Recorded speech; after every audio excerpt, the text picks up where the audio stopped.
پھر صاحب اس میں اصل میں آپ نے بڑا اچھا فرمایا کہ کھانے کے تک تو ہے، لیکن بعض دفعہ یہ بھی دیکھ میں آیا کہ پیر صاحب جو ہیں مرید کے گھر گئے ہیں اور مرید نے جب رخصت ہوئے پیر صاحب تو انہوں نے چاندی سونا یا اس قسم کے پیسے نقد دیے، تو یہ کیا دینا کچھ بہتر ہے یہ جائز؟ اصل میں حضرت نظام الدین اولیاء سے یہی سوال کیا گیا تھا، تو آپ نے فرمایا تھا کہ حضور علیہ الصلوۃ والسلام کی حدیث مبارکہ میں ہے کہ مسلمانوں کو چاہیے کہ وہ اپنے میں ہدیوں کا یعنی تبادلہ کرے، جو تحفہ ہے نا آپ مجھے دیتے ہیں میں، تو یہ نذرانہ جس کو آپ کہتے ہیں نا، یہ نذرانہ کا لفظ جو ہے یہ حضرت پیر میر علی شاہ صاحب نے اپنی کتاب میں نذرانے پر بحث کی ہے، نذرانے کی کتنی قسمیں ہیں۔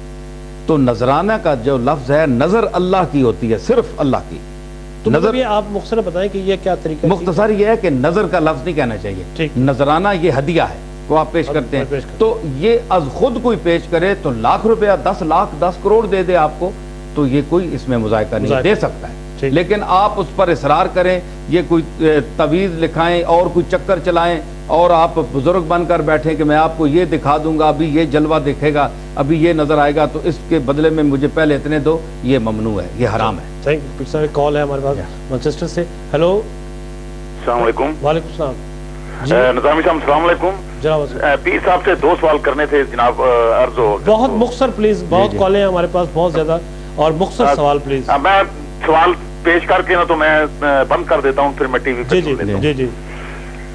پیر صاحب السلام علیکم۔ وعلیکم السلام ورحمۃ اللہ۔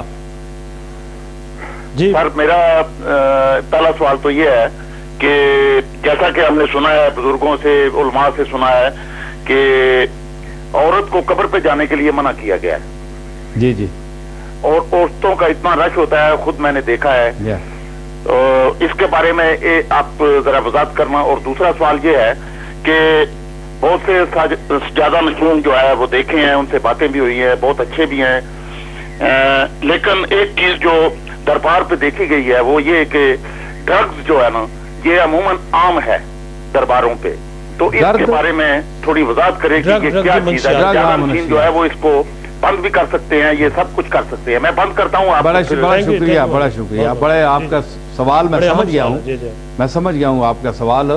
تو اس کے لیے سب سے پہلے گزارش یہ ہے کہ آپ کا جو پہلا سوال ہے کہ حضور نے منع فرمایا، تو حدیث میں آتا ہے، لیکن حضور نے یہ مکمل حدیث ہے اور سب نے اس کو لکھا ہے محدثین نے، اور یہ درجہ صحت پر فائز ہے۔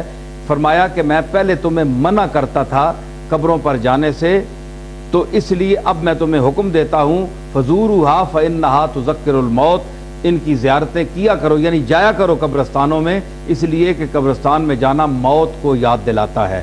تو یہ حضور نے عورتوں کو بھی اجازت دی، مردوں کو بھی، تو اس میں مرد بھی شامل ہے اور عورتیں بھی شامل ہیں۔ دوسری بات یہ ہے کہ درباروں میں عورتیں بہت ہوتی ہیں، یہ ہوتا ہے، تو اگر یہ آپ اعتراض پہلے کیا جائے گا تو درباروں میں ہم پھر بھی اہتمام کرتے ہیں کہ عورتیں الگ بیٹھیں، مخلوط صورت نہ ہو کہ سب مرد اور عورتیں مل کر یعنی بیٹھیں یا چلیں، یا ایسا انتظام یعنی کسی درگاہ میں، ہماری جو بڑی بڑی درگاہیں چل رہی ہیں پاکستان میں، ہندوستان میں بھی اس کا خیال کیا جاتا ہے۔ اب جو بالکل ایسے گئے گزرے ماحول ہیں جن کا والی وارث کو صحیح نہیں ہے، تو وہ اگر وہاں ڈرگ بھی چلتا ہے، نشے بھی چلتے ہیں، تو اس کے ہم کچھ نہیں کہہ سکتے۔ جہاں کوئی وارث ہے، کوئی خیال کرتا ہے، انتظامی امور صحیح کرتا ہے، وہ ایسے بات نہیں کرنے دیتا۔ ہیلو جی السلام علیکم۔ امین مرزا صاحب ہیں جی۔ نظامی صاحب، امین مرزا گجر خانوی بول رہا ہوں۔ جی امین صاحب، ذرا کائنڈلی پیر صاحب سے بات کروائیں۔ جی جی جی میں سن رہا ہوں۔ قبلہ بہت خوش آمدید کہتا ہوں میں آپ کو ڈی ایم پہ، اور میرے صرف اور صرف یہ درخواست ہے آپ سے کہ آپ کھل کر اپنا موقع بیان کریں، تاکہ جو اعتراضات کرنے والے لوگ ہیں ان کو پتہ چلے، اور کالر سے بھی میری مؤدبانہ گزارش ہے کہ وہ اپنی تہذیب کے ادارے میں رہ کے سوال کرے۔ یہ آزادی کا یہ کوئی مقصد نہیں ہے کہ جو چاہے جس طرح کا سوال کیا ہے آپ کا؟ جی بڑی مہربانی۔ آپ سوال کیا ہے؟ نہیں، سوال یہ ہے جی کہ جو بھی ہمارا موقف ہے نا اہل سنت والجماعت کا، اور پیر خانے سے جو تعلق رکھتے ہیں لوگ، ان کا بیان پورا ان کو ٹائم دے پیر صاحب کو کہ اپنا موقع بیان کر سکیں۔ شکریہ، بہت شکریہ آپ کا امین صاحب کا اپنی عقیدت کے حوالے سے۔ جی امین صاحب، ناظرین میں بتاتا چلوں کہ ہمارے پاس ٹائم چونکہ بہت کم ہے اور کالرز بہت زیادہ ہیں، اس لیے آپ کوشش کریں کہ کوئی علمی ادبی سوال جو ہے وہ آپ اور انتہائی میں بڑا کھل کر بول رہا ہوں، میں اور انشاءاللہ ایسی کوئی بات نہیں ہے، مطلب پیر صاحب جو ہیں وہ بڑی اپنے پوری آزادی کے ساتھ جواب دے رہے ہیں اور کسی قسم کی ایسی بات نہیں ہے۔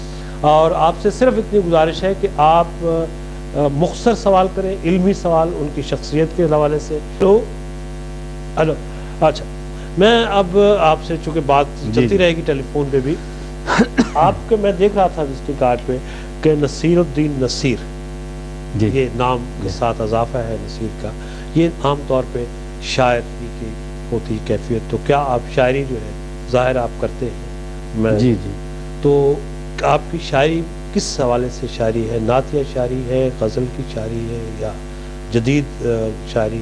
تھوڑی سی مجھے نظام صاحب، آپ نے جیسے کہا کہ بچپن سے یوگی کی وجہ سے، تو نظام صاحب بڑا دلچسپ سوال ہے، آپ کو حیرت ہوگی کہ میں نے فارسی، عربی، اردو ادب اتنا پڑھا ہے کہ میں نے اپنی عمر سے کہیں زیادہ پڑھا، اس کا مطالعہ کیا ہے۔ جی تمتو زہر گوشہ یافتم، زہر خرمن خوشہ یافتم، بہت کچھ حاصل کیا ہے۔ تو اصل میں یہ ہے کہ میں بنیادی طور پر غزل کا شاعر ہوں، پھر میں نے غزل میں جب ذرا پختگی آ گئی تو پھر میں نے نعت بھی کہی۔ میں نے بحمداللہ تمام اصناف سخن میں شعر کہے ہیں، تمام اصناف سخن میں، مسدس اور رباعیات، قطعات، اور رباعی آپ کو پتہ ہے کہ بڑی مشکل چیز ہے، اور غالب جیسا آدمی اور عمر خیام جیسا آدمی آخری عمر پہ اس نے 70 رباعی، اس کی جو صحیح رباعی ہے وہ 70 ہے۔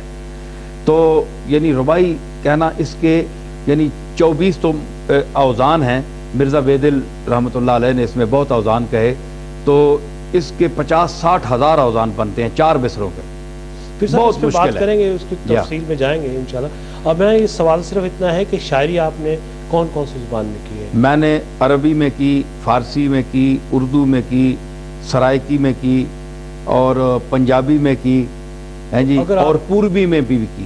اچھا، ماشاءاللہ۔ تو آپ ہفت زبان شاعر ہیں؟ جی، الحمدللہ۔ آپ اس وقت کوئی ایک شعر جو ہے، آپ صرف ایک شعر، کوئی غزل کا کوئی شعر اگر آپ کو سنانا چاہیں، بعد میں چلتا رہے گا جی غزل کا، اور اگر ہو سکے تو ترنم کے ساتھ میں ترنم سے سناؤں گا، لیکن وہ میں 2-4 شعر پھر سناؤں گا، ایک سے کام نہیں چلے گا۔ ہمارے لائن پہ بھی ہیں بہت سارے لوگ۔ اچھا، آپ ایک شعر سن لیں، ایک شعر کے بعد کال لیتے ہیں، پھر آپ میں سناتا ہوں۔ میں دلی میں حضرت نظام الدین اولیاء کے وہاں دربار میں حاضر تھا، تو حسن ثانی نے وہاں مشاعرہ منعقد کیا، اس میں ہندو بھی تھے، سب لوگ تھے، تو وہ مجھے جانتے نہیں تھے، ہم پنجابی اپنے یہ سلوار اور پگڑی باندھے ہوئے گئے، تو انہوں نے کہا پتہ نہیں یہ کہاں کے پنجابی لوگ آ گئے۔ تو خیر بہرحال مختصر جب میں نے غزل پڑھی تو میں نے جب یہ شعر پڑھا نا، تو وہاں وہ جو پنڈت تھے جی گلزار دلوی، وہ اٹھ کر جھوم گئے، اور انہوں نے جناب آ کر پھر مجھے وہ داد دی، میرے پاس اس کی فلم ہے، وہ شعر یہ تھا کہ یہ خنجر آزمائی اور تم توبہ ارے توبہ، یہ خنجر آزمائی اور تم توبہ ارے توبہ، چلو چھوڑو ہٹو، یہ کام تو جلاد کرتے ہیں۔ تو یہ زبان جاننے والے جو لوگ ہیں، جو یو پی کے لوگ ہیں، وہ اس سے محظوظ ہو سکتے ہیں، جو زبان جانتے ہیں۔ بڑی محبت جی۔